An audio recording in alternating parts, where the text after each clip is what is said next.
So let's just say you've made a hiring decision and you were specifically looking for somebody that would exhibit behavioral patterns to be a real go-getter. Go make things happen. Don't take no for an answer. Just do all the things that they need to do. And in the interview process, you believe that you found that person. Wow, they came across great, real go-getter, make things happen kind of a person. And then they're on board, and that's not the behavior that you see. It should come as no surprise to anybody that some people interview better than they perform, and some people perform better than they interview. Well, guess who we hire? We hire the good interviewers. And sometimes we end up hiring a lamb when we needed a lion. And that's not an easy thing to deal with as a manager. So a couple of thoughts.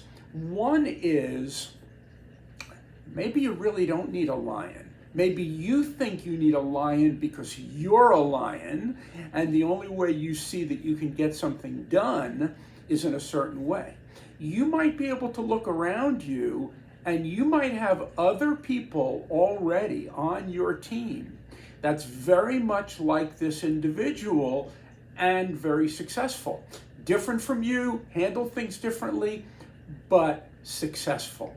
So look for some mentoring that can align with the nature of the personality to help this person.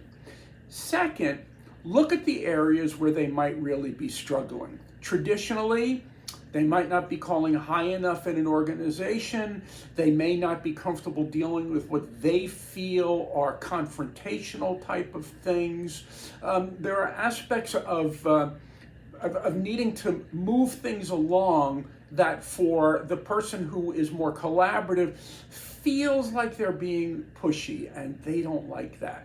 But how can you help them understand that what you're asking them to do is really in their prospect's best interest as well? It is part of our job to be an agitator. And you don't need to be obnoxious to be an agitator. You can be an agitator not by what you say, but what you ask. And that is something that somebody of a more mellow personality can learn. So, if you find yourself in that situation where you were looking for a lion and you got yourself a lamb, yeah, you could cut ties, maybe. But I think you could also make it work. Maybe a little more work than you expected in some ways, but you can make it work. Thanks for listening.